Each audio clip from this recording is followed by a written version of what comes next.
Salut les investisseurs, j'espère que vous allez bien et bienvenue dans ce nouvel épisode dans lequel je vous propose de parler de l'entreprise Schneider Electric. Elle a quand même pas mal corrigé de presque 30% depuis, on le voit ici, la mi-janvier où elle avait fait un point haut. Alors évidemment, elle a été emmenée avec tout le marché qui a baissé.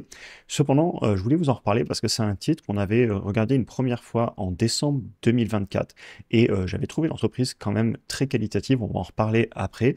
Et là, je voudrais voir un petit peu ce qui s'est passé quelques mois plus tard. Est-ce que la baisse est justifiée? À l'époque, la valorisation était un peu élevée pour moi. Qu'est-ce qu'il en est aujourd'hui? Je vous propose de parler de tout ça dans cette vidéo.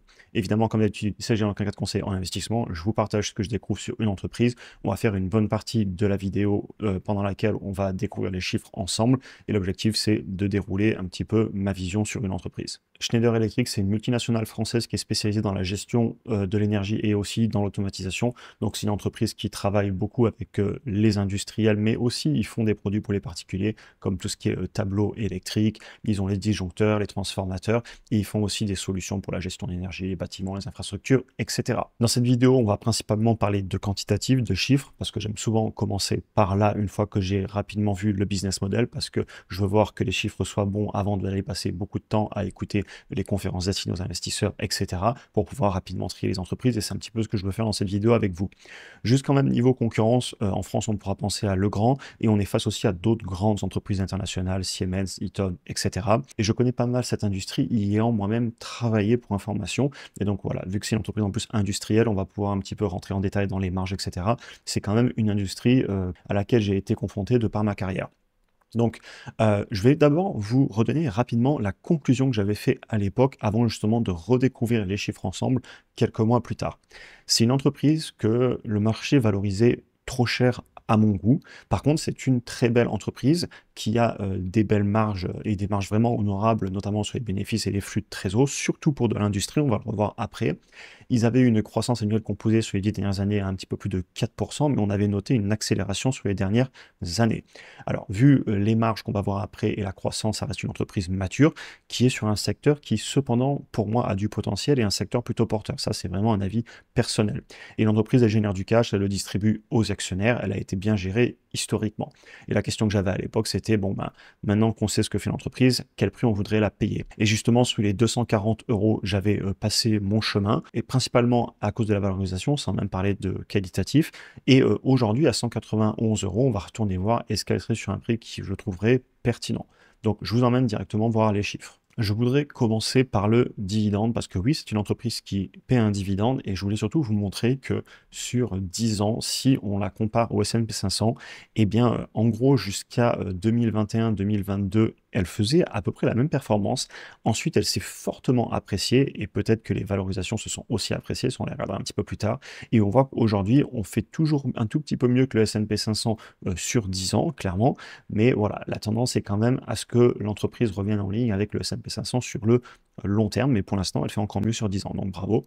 L'entreprise, elle a augmenté son dividende depuis 5 ans en composé de plus de 8% par an, donc c'est clairement une entreprise avec un dividende croissant, et je pense que ça va faire partie de leur stratégie, puisqu'on voit qu'ils distribuent quand même pas loin de 50% de toute leur capacité d'autofinancement directement en dividende. Et en même temps, c'est cohérent parce qu'on a vu, ils étaient à moins de 5% de croissance par an, donc même s'ils réinvestissent certainement en CAPEX, il y a un moment, ils vont certainement avoir une limitation sur à quel point ils peuvent avoir de la croissance et donc ils vont distribuer. On va se créer des graphiques ensemble. Tout d'abord, chiffre d'affaires. Alors, on retrouve ici, là, sur une dizaine d'années, si je me mets début 2015 ensemble, on va voir qu'on est à 4 et des poussières de croissance par an sur le chiffre d'affaires. Par contre, comme je vous l'avais dit, si on se rapproche un petit peu des dernières années, là, si on se met à partir de 2020 sur 5 ans, on est à 9%, et si je rapproche encore un petit peu, on est en train de ralentir à nouveau sur les 2 dernières années. Donc l'entreprise, globalement, sur le long terme, elle a une croissance quand même que je considérerais plutôt basse pour une entreprise très mature, avec une légère accélération sur les dernières années. Ensuite, on va aller voir les marges. Je vais aller faire les graphiques ensemble, comme ça vous verrez ma réaction à chaud. Je les ai pas trop regardés avant, je me souviens un petit peu de ce qu'on s'était dit à l'époque, notamment les marges nettes, les marges brutes, mais les valorisations, etc., je les ai plus en tête, et d'ailleurs je taperai ma conclusion avant de vous la faire. Bref, attendez, je vais continuer. Ça, c'est le problème du direct, c'est que je me perds dans mes pensées. Et je vais vous mettre aussi la marge sur flux de trésor. Et vous savez quoi? On va aussi aller se chercher le rendement sur flux de trésor, puisqu'il va pour moi être pertinent vu qu'on paye un dividende. Donc voilà le graphique. Pour de l'industrie, on est sur des marges brutes à plus de 40%, ce qui est vraiment pas négligeable, parce qu'ils fabriquent quand même des produits clairement derrière, et on voit surtout que les marges se sont améliorées, hein. Là, sur 10 ans, vous voyez qu'ils ont amélioré leur marge de 5%, donc rien à dire. Marge nette et marge sur les flux de trésor, on est dans les deux cas entre 10 et 11% depuis plusieurs années. On voit que c'est un petit peu plus cyclique sur le flux de trésor, ce qui est normal parce qu'on va être influencé par les capex, et vu que c'est dans l'industrie, on va acheter des machines, des usines, etc. Ça me choque pas. Et les marges nettes sont très bien gérées sur le long terme, et elles sont clairement en croissance depuis 10 ans, ils ont amélioré leur marge. Donc franchement, pour l'industrie, c'est très beau, et je me rappelle un petit peu ce que j'avais dit dans l'autre vidéo. Globalement, c'est une entreprise qui est extrêmement bien gérée, et je pense que c'est une entreprise française de très bonne qualité. Maintenant, le rendement sur flux de trésor, donc ça, si je vous l'explique, ça représente la totalité du dividende qui pourrait être payé en termes de rendement si on distribuait 100% de la capacité d'autofinancement, donc le free cash flow. Eh bien, on voit qu'on pourrait payer un dividende qui serait pas loin des 4%. Donc, évidemment, il ne paye pas un dividende aussi élevé. On l'a vu tout à l'heure, le rendement, il est à moins de 2%. Et en fait, c'est normal puisque le taux de distribution est juste sous les 50% à 47,94, comme je vous l'ai montré sur l'écran. Donc, une capacité de payer un rendement à pas loin de 4%, une croissance entre allez, 4 et 6, 7%, peut-être même un peu plus si vraiment ils arrivent à avoir une amélioration, et des marges autour de 10%. Honnêtement, j'ai rien à dire, c'est un beau business mature. Maintenant, il faudra voir combien ça se paye, parce que c'est pas non plus quelque chose qui va devoir se payer 30, 35 fois le PER, même 20, 25 fois. Certainement, on sera vraiment dans le haut du panier en termes de valorisation, et on verra un petit peu où elles étaient, où elles sont, et ce qui s'est passé sur la médiane historique. Juste avant, je vais quand même vous montrer ce qui se passe au niveau de la gestion de trésor, vérifier que l'entreprise n'ait pas quand même de gros problèmes. Donc, on va se mettre le dividende, on va se mettre les flux de trésor, on va aller chercher tout ce qui est cash total et dette totale, parce que je veux voir leur évolution. Je veux aussi aller voir ce qu'ils font au niveau de la dilution d'actionnariat au niveau des actions. Et ça devrait pas mal nous suffire pour un petit peu se faire un avis sur l'entreprise très rapidement. Évidemment, si vous allez plus loin dans votre analyse, allez ouvrir les documents financiers pour vérifier les chiffres, etc. Jamais j'achète une entreprise sans avoir passé beaucoup de temps à l'analyser. Mais là, l'idée, c'est en 5-10 minutes de juger une entreprise pour savoir si on pousse plus loin l'analyse, parce que évidemment, on me propose énormément de titres entre les commentaires, les DM, etc., que je me dois de faire des tris assez rapides pour savoir si je peux pousser l'analyse plus loin. Bref, au niveau de la dette, ils en ont dans les 14 milliards d'euros, et elle a quand même bien augmenté, hein, si on regarde sur 10 ans, clairement. On voit qu'on est passé de 8 milliards de dette à presque 15.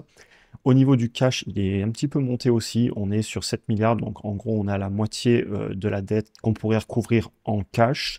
Et au niveau des flux de trésor, on est un peu plus de 4 milliards, donc il nous faudrait, allez, si on payait plus de dividendes et qu'on cherchait qu'à rembourser la dette, il nous faudrait un peu plus de 3 ans certainement pour rembourser cette dette. Et au niveau des actions en circulation, ça augmente dans le temps, donc qu'ils en rachètent ou pas dans tous les cas, j'imagine qu'ils doivent aussi en émettre, puisque là, vous le voyez ici, on a quand même une augmentation très légère sur le long terme, mais ce n'est pas non plus très élevé. Maintenant, on va passer aux valorisations, et ça, je vais vous le faire en direct. Alors, une entreprise avec une croissance, comme je vous l'ai montré, qui est quand même globalement entre 4 et 8% grand max, sauf si on prend les dernières années, mais vous voyez que ça ralentit déjà. On a des marges nettes autour de 10%, on paye un dividende, on l'augmente, donc c'est une belle entreprise, mature. Et par contre, si on va chercher des valorisations trop élevées, des PER à 25, 30, etc., pour moi, sur le long terme, pour les justifier, il va falloir retrouver de la croissance et ou, évidemment, augmenter les marges. Donc c'est une entreprise, sans même faire les projections, je peux à peu près dire qu'entre 15 et 20 fois le PER, j'imagine, historiquement, ça pourrait être pertinent, un bon point d'entrée. Juste de tête, évidemment, je vous invite à faire des projections complètes pour essayer de voir ce qui va se passer dans le futur en termes de croissance et des marges selon votre opinion, selon vos convictions, pour ensuite pouvoir réactualiser dans le présent avec un discount rate, donc combien vous voulez faire de retour sur investissement globalement pour savoir à peu près combien la payer. Mais si on se le fait comme ça, moi je dirais, allez, un PER de 20, grand max, ça commencerait à être intéressant. Et pareil, prix par rapport au flux de trésor, entre 15 et 20, ce serait pertinent. Alors, et on va se mettre l'autre prix, comme je vous le disais. Je vous le fais en direct, ça fait des vidéos un peu plus longues, mais bon, on va envoyer ma réaction. Ok, et actuellement, on est sur un prix par rapport aux bénéfices et un prix par rapport au flux de trésor à globalement autour de 25, ce qui est élevé pour moi, toujours. Et quand je regarde là vers Noël, je suis désolé, je fais ma réaction à chaud, je trouve ça élevé, mais je me dois de le dire. Et quand j'avais fait l'ancienne vidéo, on voit à plus de 30, donc je suis pas étonné que j'avais dit que c'était élevé. Et regardez, c'est intéressant, les médianes historiques. Les médianes historiques sont à 22 pour le PER et à 19 pour le prix par rapport au flux de trésor. Donc là, c'est beaucoup plus intéressant, sous les 20 pour le prix par rapport au flux de trésor. Et on a fait des points bas qui étaient, vous voyez, autour de 14,86, voire même 12 pour les prix par rapport au flux de trésor. Donc, encore une fois, je pense que l'entreprise est quand même assez valorisée par rapport à ses fondamentaux, c'est mon avis. Par contre, si elle continue à corriger, je pourrais clairement venir m'y intéresser d'un point de vue d'une analyse complète, mais il faudrait revenir sur les niveaux qu'on avait là quand il l'a acheté entre 2018 et 2019. D'ailleurs, je pense que ceux qui l'ont acheté à cette époque ont dû faire des bons retours sur investissement, parce que là, sur des PER de 14-15, par rapport aux fondamentaux, j'aurais tendance à dire que ça peut être beaucoup plus pertinent à aller analyser. Par contre, effectivement, sur un PER et un prix par rapport au flux de trésor de 25, je ne vais pas pousser l'analyse beaucoup plus loin parce que j'ai beaucoup de temps à passer sur d'autres actions et je ne peux pas tout analyser. Mais donc voilà, à surveiller, je continuerai à suivre l'entreprise et je vais aller vous écrire ma conclusion, mais globalement, on est toujours sur des valos qui font que je ne suis pas étonné qu'elle ait corrigé et ça pourrait peut-être encore corriger. On ne sait pas ce que fait le marché, hein. Là, les valorisations, c'est de l'offre et la demande. Une personne veut la payer tant, une personne veut la vendre tant et on trouve un accord sur un prix. Par contre, sur le très long terme, eh bien, le marché revient souvent aux fondamentaux et on voit qu'actuellement, on est quand même un petit peu au-dessus toujours des médianes historiques des 10 dernières années. Donc, on est toujours un petit peu plus cher que ce qui s'est passé sur les 10 dernières années. Je vous retrouve pour ma conclusion. Est-ce que l'action m'intéresse? Clairement, elle pourrait m'intéresser. C'est un très très beau business, mais peut-être pas à ce prix-là. Donc c'est une entreprise, comme je vous disais, qui est clairement axée rendement, mature. Ça manque quand même un petit peu de croissance pour mon style d'investissement, mais je ne vais pas la critiquer parce que c'est une très belle entreprise qui a une position de leader sur le marché. Il y a des concurrents, mais c'est quand même une entreprise qui a pignon sur rue. Ils ont une très bonne gestion historique, les bonnes marges, le cash n'est pas trop mal géré, il y a un peu de dette, mais ça va. Et surtout, je tiens à dire, moi personnellement, c'est un secteur qui m'intéresse quand même. Le transport et la gestion d'énergie, avec les demandes qu'on va avoir sur le besoin d'électricité, entre tout ce qui est électrification des industries, des appareils, évidemment l'intelligence artificielle qui va demander énormément d'électricité, je ne serais pas étonné que tout le secteur voit de la croissance. Et si votre analyse qualitative vous dit que vous voyez vraiment une explosion sur ce secteur de la demande, eh bien peut-être que ces ratios de prix ne sont pas si élevés que ça. Par contre, mon avis à ce jour, et je vous partage ce que je fais, puisque c'est mon argent que je vais investir et chacun fera ce qu'il veut, je ne vous donne pas de conseils, mais avec 4 à 5% de croissance sur 10 ans en composé, des marges certes stables, mais on est sur du 10-12% de marge nette et de marge sur le flux de trésor et un dividende, un PER et un price to free cash flow autour de 25, je trouve ça encore un peu élevé. Je ne suis pas étonné que le titre soit passé de 240 € à 190 €. Je pense que les valorisations sont beaucoup plus raisonnables que la vidéo que j'avais fait à 240 €. Et je pense que pour justifier ces valos, il faudrait une accélération sur la croissance et ou sur les marges. Par contre, si on a une accélération sur le chiffre d'affaires, eh ben, je pense que ces valorisations pourraient tout à fait le justifier. Mais là, c'est la limite de mon analyse. Je ne suis pas assez confiant pour aller dire qu'on aura une croissance pour justifier ces niveaux. Mais je pense qu'on est vraiment pas loin de prix intéressants et ça peut aller très très vite, hein. C'est-à-dire que là, ces ratios de prix ils peuvent largement baisser si l'action continue à corriger en bourse. Et si elle continue à corriger en bourse, je pourrais encore en faire une vidéo et voir peut-être que dans le futur, on aura des prix qui seront clairement peut-être intéressant. En tout cas, ça fait plaisir de voir une belle entreprise. Je ne suis pas du tout surpris de la performance passée. Bravo à l'entreprise, bravo à ceux qui sont rentrés dessus à l'époque. Actuellement, je me dois de faire des choix, donc je ne rentre pas dessus. Mais je ne pense pas que ce soit des raisons fondamentales. C'est que je vois peut-être de meilleures opportunités, que je trouve les ratios de prix encore un peu élevés. Et j'ai l'habitude quand même si je faisais mes fichiers Excel de projection, je suis à peu près certain que je trouverais un prix à payer qui serait quand même plus bas, mais il serait peut-être pas beaucoup plus bas. Après, je ne vais pas faire le travail parce que je ne peux pas analyser toutes les entreprises, ça me prend beaucoup de temps et donc je le fais vraiment sur les actions qui m'intéressent le plus. Mais juste comme ça, en regardant les indicateurs, j'arrive à dire que c'est une belle entreprise, je comprends que des gens s'y intéressent et je pense qu'on est sur des niveaux qui, si la croissance repart, sont peut-être d'ores et déjà intéressants. La question, c'est est-ce que la croissance peut accélérer? Et là, seule votre analyse vous le dira.